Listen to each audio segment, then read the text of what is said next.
Une méditation chaque jour à retrouver sur le monastère.org. Je vous souhaite une bonne écoute. Un maître jardinier observait son apprenti, qui s'acharnait à redresser un jeune arbre tordu, tirant et forçant avec des cordes et des tuteurs rigides. « Maître, dit le jeune homme, essoufflé, cet arbre refuse de pousser droit. Plus j'insiste, plus il résiste. » Le vieux sage sourit et s'approcha de l'arbre. Avec une douceur infinie, il attacha une corde souple à une branche basse et la relia délicatement à un piquet, créant une tension légère mais constante. « Vois-tu, murmura-t-il, la nature ne se plie que devant ce qu'il épouse. Force brutale engendre résistance. Douceur patiente engendre transformation. » Lorsque nous entendons le mot « discipline », notre esprit évoque souvent des images de contrôle rigide, de privation douloureuse, de volonté de faire qui s'impose contre toute résistance. Cette conception martiale du développement personnel traverse notre culture comme une évidence rarement questionnée. Pour changer, il faudrait se faire violence, se contraindre, se prendre en main avec une poigne de fer. Cette approche révèle une incompréhension fondamentale de la nature humaine. Nous ne sommes pas des machines qu'il suffirait de reprogrammer par la force, mais des êtres vivants qui répondent aux lois subtiles de la croissance organique. De même qu'un jardinier sage ne hurle pas sur ses plantes pour les faire pousser plus vite, nous ne pouvons nous transformer durablement par l'agression envers nous-mêmes. La tradition taoïste nous offre une vision radicalement différente à travers l'image de l'eau. Rien au monde n'est plus souple et plus faible que l'eau, enseigne le Tao Te Ching, et pourtant, pour attaquer ce qui est dur et fort, rien ne peut la surpasser. Cette métaphore révèle la nature de la vraie force, non pas la rigidité qui se brise sous la pression, mais la souplesse qui persiste et transforme tout sur son passage. Cette force de l'eau se manifeste par sa capacité à épouser parfaitement chaque forme qu'elle rencontre tout en gardant sa direction essentielle. Elle ne lutte pas contre les obstacles, elle les contourne ou les érode patiemment. Elle ne force pas son chemin, elle trouve le passage naturel. Cette intelligence de l'adaptation révèle le secret de la discipline douce. Travailler avec notre nature plutôt que contre elle. Un maître zen racontait cette histoire. Un étudiant vint me voir, désespéré. « Maître, dit-il, je médite depuis des années, mais ma colère est toujours là. Plus je lutte contre elle, plus elle résiste. Que dois-je faire ?» Je lui répondis, « Cesse de considérer ta colère comme ton ennemi. Traite-la comme tu traiterais un enfant blessé qui crie. Écoute ce qu'elle essaie de te dire. Accueille-la avec compassion. » Quelques mois plus tard, il revint transformé. Sa colère ne l'avait pas quitté, mais elle était devenue sa conseillère. Cette histoire illustre parfaitement le principe fondamental de la discipline douce. Le changement durable naît du respect de soi, non de la punition de soi. Quand nous cessons de voir nos défauts comme des ennemis à éradiquer, pour les considérer comme des aspects de nous-mêmes qui ont besoin de compréhension et de transformation, tout change. Cette transformation commence par reconnaître que notre résistance intérieure n'est pas un signe de faiblesse, mais souvent une protection intelligente contre des approches trop brutales. Quand nous nous imposons des changements draconiens sans écouter nos besoins profonds, notre psyché se rebelle naturellement. Cette rébellion n'est pas de la paresse ou de la lâcheté, mais la sagesse de notre être total qui refuse d'être maltraité. La compassion devient alors non pas une faiblesse sentimentale, mais l'énergie même de la transformation. Comme l'enseigne la tradition bouddhiste, la compassion authentique possède une force immense. Elle peut transformer ce que la colère et la critique ne font qu'endurcir. Cette force compassionnelle, appliquée à nous-mêmes, devient le terreau dans lequel notre meilleur soi peut s'épanouir naturellement. Cette approche bienveillante révèle que nous portons en nous-mêmes deux forces apparemment contradictoires. D'un côté, l'aspiration sincère au changement et à la croissance. De l'autre, l'attachement naturel à nos habitudes familières. Au lieu de voir ces forces comme antagonistes, la discipline douce les reconnaît comme complémentaires. Notre résistance au changement porte souvent une sagesse. Elle nous protège de transformations trop rapides ou inadaptées à notre rythme réel. Cette reconnaissance transforme notre dialogue intérieur. Au lieu de nous critiquer en nous disant « je n'ai aucune volonté », nous pouvons nous questionner avec bienveillance en se demandant « qu'est-ce qui rend ce changement difficile pour moi en ce moment ?» Cette qualité d'attention révèle souvent des besoins négligés, des peurs légitimes, des rythmes personnels qui demandent à être respectés. Un sage taoïste enseignait « Quand tu veux qu'un cheval te suive, ne tire pas sur sa bride. Marche devant lui vers un pré verdoyant, et il viendra de lui-même. » Cette métaphore s'applique parfaitement à notre rapport avec nos propres aspirations. Au lieu de nous contraindre vers nos objectifs, nous pouvons les rendre si attrayants, si alignés avec notre nature profonde, que nous nous dirigeons naturellement vers eux. Cette attraction naturelle naît de la compréhension de nos motivations authentiques. Souvent, nous nous imposons des objectifs qui correspondent plus aux attentes extérieures qu'à nos aspirations véritables. La discipline douce nous invite à un travail d'exploration bienveillante. Qu'est-ce qui nous anime vraiment ? Quels changements servent notre épanouissement authentique plutôt que notre image sociale ? Cette exploration révèle que la douceur envers soi-même n'est nullement de la complaisance. C'est au contraire une exigence supérieure, celle de l'authenticité. Il est beaucoup plus facile de se plier aux attentes extérieures que d'écouter sa voix intérieure. La vraie douceur demande le courage de l'honnêteté envers soi-même. Cette honnêteté bienveillante transforme notre rapport à l'effort. Au lieu de voir l'effort comme une souffrance nécessaire, nous découvrons qu'il peut devenir une expression naturelle de notre vitalité. Quand nos actions s'alignent avec notre nature profonde, l'effort devient fluide, comme le mouvement gracieux du danseur qui ne lutte pas contre la musique, mais s'y harmonise parfaitement. Le principe taoïste du Wu Wei, souvent traduit par non-agir ou action sans effort, révèle l'une des dimensions les plus profondes de la discipline douce. Cette notion, fréquemment mal comprise en Occident, ne prône pas l'inaction ou la passivité, mais plutôt l'art de l'action alignée, cette capacité à agir en harmonie avec le mouvement naturel des choses, sans friction, inutile, sans résistance stérile.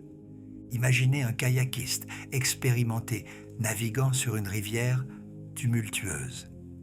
Il ne lutte pas contre le courant, mais utilise sa force pour avancer. Il ne résiste pas aux remous, mais les épouse pour maintenir son équilibre.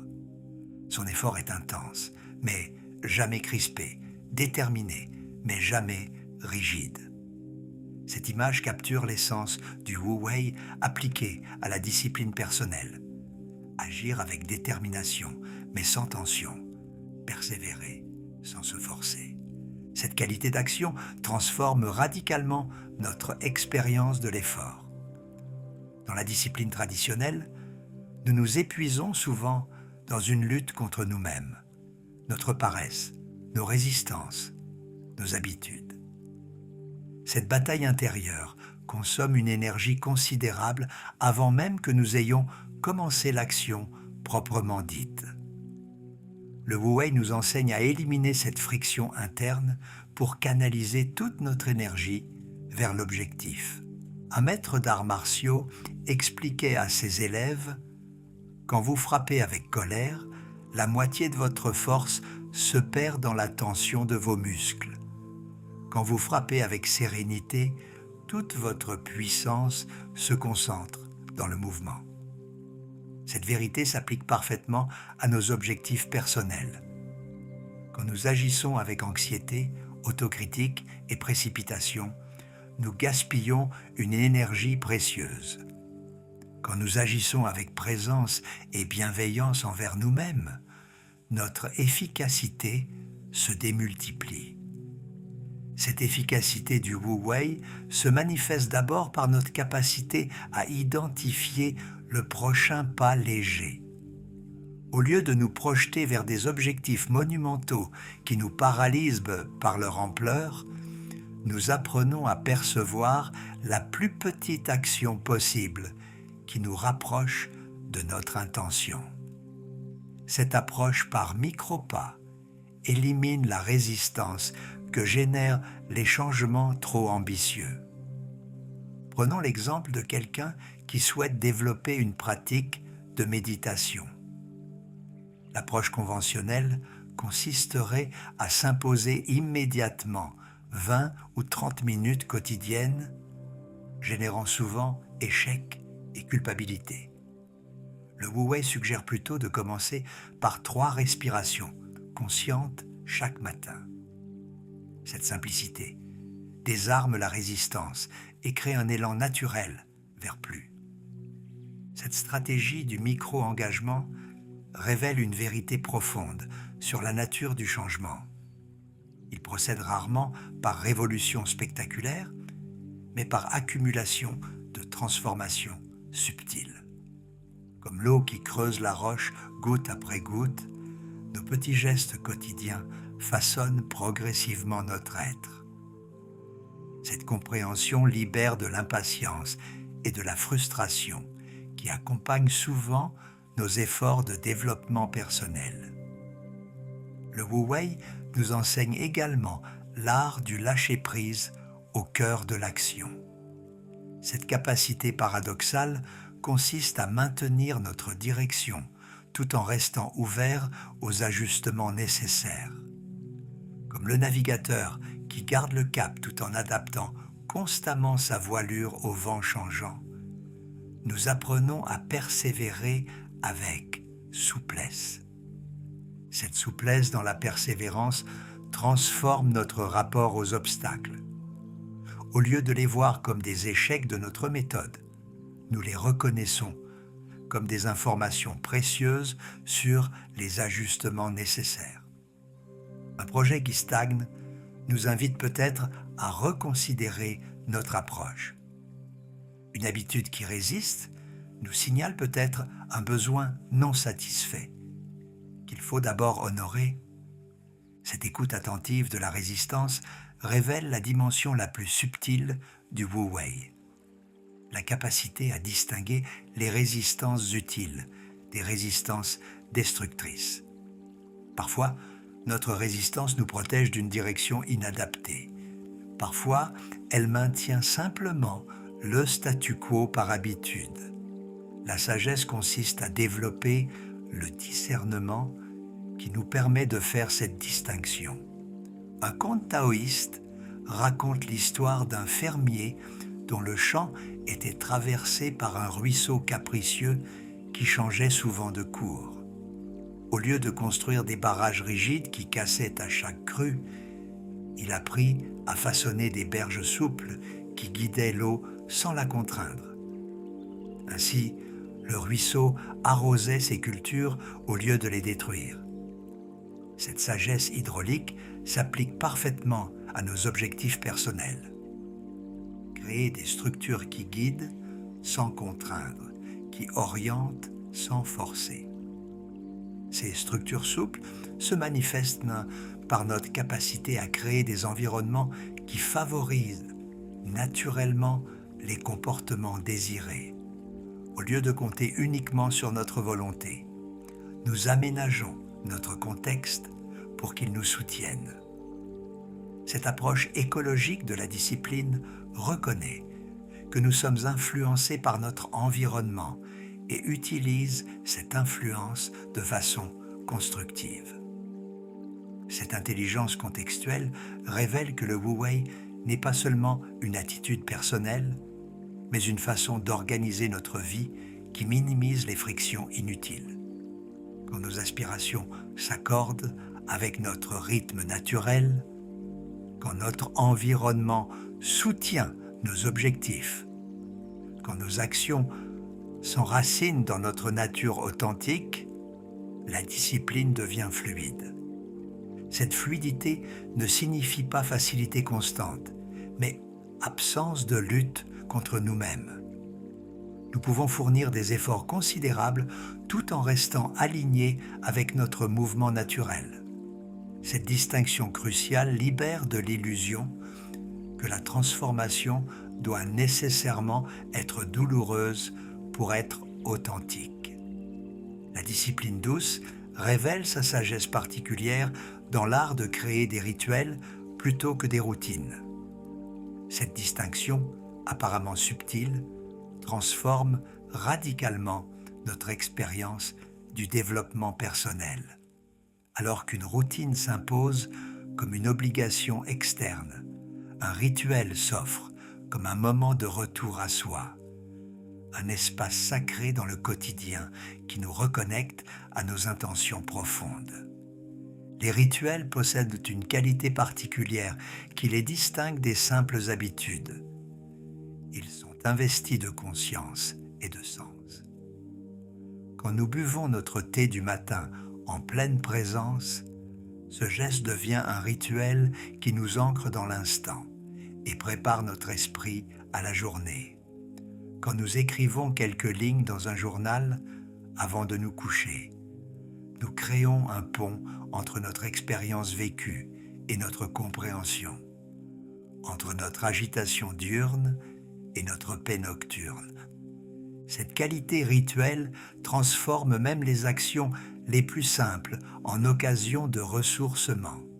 3 respirations conscientes avant d'ouvrir un écran, quelques minutes de marche attentive, un moment de silence en rentrant chez soi. Ces micro-rituels créent des îlots de présence dans l'océan de nos activités automatiques. Un maître zen enseignait: la différence entre une corvée et une méditation réside entièrement dans la qualité d'attention que vous y apportez. Laver la vaisselle avec présence devient plus précieux qu'une heure de méditation distraite. Cette vérité révèle le pouvoir transformateur des rituels.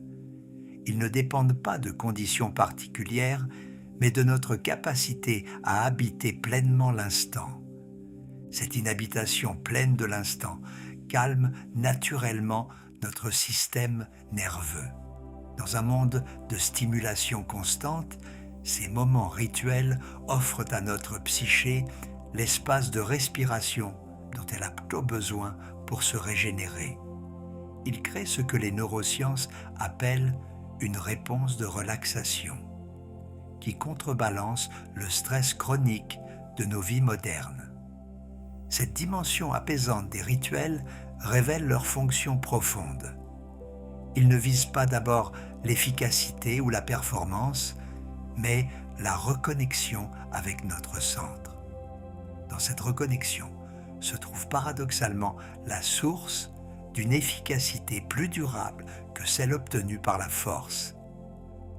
Quand nous agissons depuis notre centre, nos actions portent une qualité naturelle qui touche juste. Cette justesse naturelle naît de la confiance que les rituels créent en notre propre rythme. Contrairement aux routines imposées de l'extérieur, les rituels émergent de notre écoute intérieure. Ils respectent nos cycles naturels d'énergie, nos besoins fluctuants, nos saisons personnelles. Cette personnalisation fait qu'ils nous nourrissent au lieu de nous épuiser. La tradition taoïste exprime cette vérité à travers l'image des saisons. L'arbre sage ne fleurit pas en hiver ni ne perd ses feuilles en été. Il suit le rythme naturel qui l'anime. De même, nos rituels s'adaptent à nos rythmes intérieurs. Le matin peut appeler une pratique énergisante, le soir, une activité apaisante. L'hiver intérieur peut demander plus de contemplation.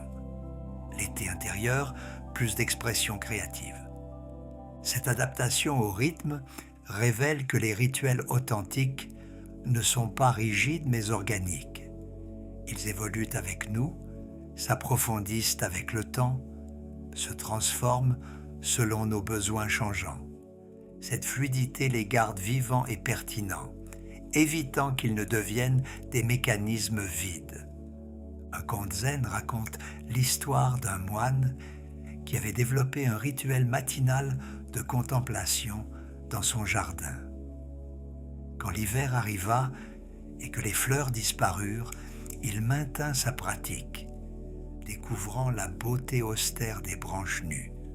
Quand le printemps revint, il accueillit les nouvelles pousses comme de vieilles amies retrouvées. Son rituel était resté le même dans sa forme, mais s'était enrichi dans son contenu, révélant chaque saison de nouvelles dimensions de beauté. Cette capacité d'approfondissement révèle l'une des richesses les plus précieuses des rituels. Il crée une familiarité qui permet la découverte. Contrairement à l'habitude qui endort la conscience, le rituel l'aiguise. En revenant au même geste avec présence, nous y découvrons des nuances toujours nouvelles, des enseignements toujours plus subtils. Cette subtilité croissante transforme notre rapport à la répétition. Au lieu de la subir comme une monotonie, nous l'habitons comme une spirale ascendante. Chaque retour au même rituel nous ramène au même lieu extérieur, mais à un niveau différent de compréhension et de présence.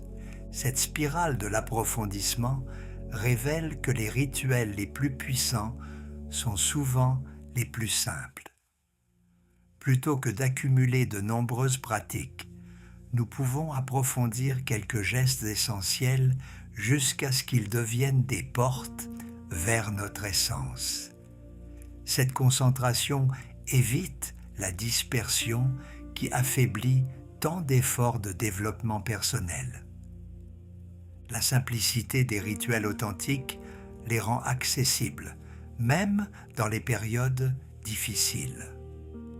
Quand la vie devient chaotique, nous pouvons abandonner temporairement des pratiques complexes, mais nous pouvons toujours retrouver le sanctuaire de quelques respirations conscientes ou d'un moment de gratitude silencieuse. Cette disponibilité constante fait des rituels de véritables refuges intérieurs. L'un des aspects les plus libérateurs de la discipline douce réside dans l'abandon radical de la quête de perfection. Cette libération transforme notre rapport à l'échec, au recommencement et au progrès d'une façon qui révolutionne complètement notre expérience de la croissance personnelle. La perfection, cette idole tyrannique de notre époque, maintient beaucoup d'entre nous dans un état de paralysie productive. Nous repoussons le commencement jusqu'à avoir trouvé la méthode parfaite, les conditions parfaites, le moment parfait. Cette quête de l'idéal nous prive souvent de l'expérience réelle, imparfaite mais vivante, qui seule peut nous transformer. La tradition zen nous offre un antidote puissant à cette paralysie à travers l'enseignement libérateur. Commencez où vous êtes et recommencer sans fin. Cette formule simple révèle que la perfection n'est pas le but du chemin, mais l'obstacle principal qui nous empêche de le commencer. La vraie sagesse consiste à préférer l'action imparfaite à l'inaction parfaite. Cette préférence pour l'action imparfaite transforme notre rapport à l'échec. Au lieu de voir nos erreurs comme des preuves de notre incompétence, nous les reconnaissons comme des étapes naturelles et nécessaires de l'apprentissage. Un maître calligraphe disait à ses élèves : « Vos premiers milliers de traits seront maladroits. C'est parfait. C'est exactement ce qui doit arriver pour que vos mains apprennent la justesse. » Cette pédagogie de l'imperfection révèle que nos échecs ne sont pas des déviations du chemin, mais le chemin lui-même. Chaque fois que nous perdons notre rythme, chaque fois que nous retombons dans de vieilles habitudes, chaque fois que nous nous éloignons de nos intentions, nous avons l'opportunité de pratiquer l'art du recommencement. Cet art constitue peut-être la compétence la plus précieuse que nous puissions développer. Le recommencement diffère radicalement de la reprise de zéro. Reprendre de zéro implique que tout le chemin parcouru était inutile, que nous devons effacer nos expériences passées pour repartir sur de nouvelles bases. Le recommencement, au contraire, honore tout ce qui a été vécu et en fait le terreau d'un nouveau départ. Chaque recommencement intègre la sagesse des tentatives précédentes. Cette intégration cumulative révèle que notre progression n'est jamais linéaire, mais spiralée. Nous repassons par des points apparemment similaires, mais à un niveau différent de maturité et de compréhension. Cette vision spiralée du progrès libère de la frustration de ceux qui attendent un développement constant et régulier. Un sage taoïste comparait la croissance personnelle au mouvement des saisons. Après chaque hiver vient un nouveau printemps, mais l'arbre qui fleurit n'est plus exactement le même que celui de l'année précédente. Il a intégré toute l'expérience de l'année écoulée.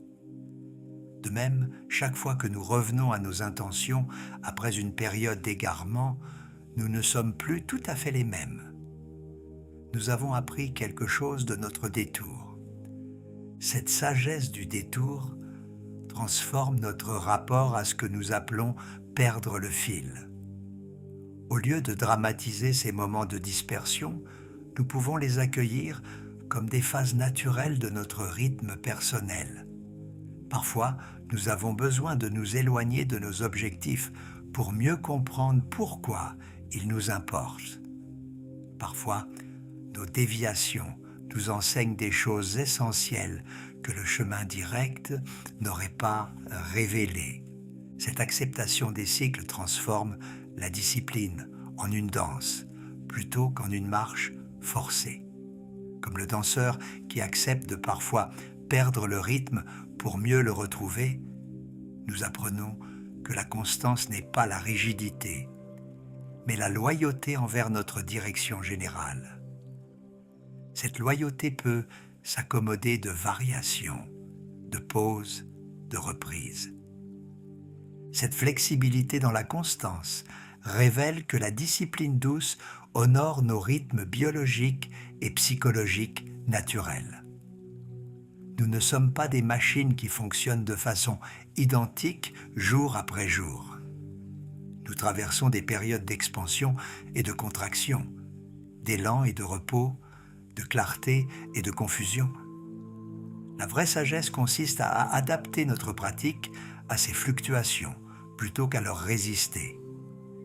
Cette adaptation rythmique nous enseigne une forme supérieure de persévérance, celle qui sait quand persister et quand lâcher, quand pousser et quand attendre, quand maintenir et quand transformer. Cette intelligence flexible nous évite l'épuisement de la persévérance aveugle, tout en nous gardant de l'abandon prématuré. Un maître jardinier expliquait: certaines graines germent en quelques jours, d'autres ont besoin de mois, certaines fleurissent au printemps, d'autres en automne. La patience du jardinier consiste à respecter le timing de chaque plante, tout en maintenant les conditions favorables à la croissance. Cette patience active s'applique parfaitement à nos objectifs personnels. Maintenir les conditions favorables au changement, tout en respectant notre rythme unique de transformation. Cette patience révèle que recommencer n'est pas une punition, mais une grâce. Chaque matin nous offre une page blanche, chaque instant une possibilité de réalignement.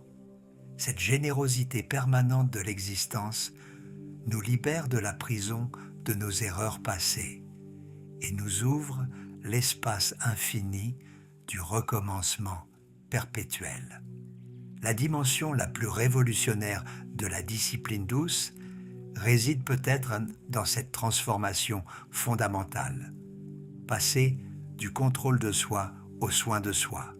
Cette mutation, qui peut sembler subtile, change radicalement la nature même de nos efforts de développement personnel et révèle une voie d'une sagesse et d'une efficacité profonde. Le soin de soi procède d'une logique, celle de l'accompagnement bienveillant. Au lieu de nous imposer de l'extérieur ce qui serait bon pour nous, nous apprenons à écouter avec finesse nos besoins authentiques et à y répondre avec sagesse. Cette approche crée une unification intérieure où toutes nos parties collaborent vers notre épanouissement. Cette unification transforme notre dialogue intérieur. Au lieu de la voix critique qui juge et condamne, nous développons la voix du compagnon sage qui comprend et guide. Cette voix ne minimise pas nos défis, ni n'excuse nos écarts, mais les replace dans la perspective plus large de notre croissance globale.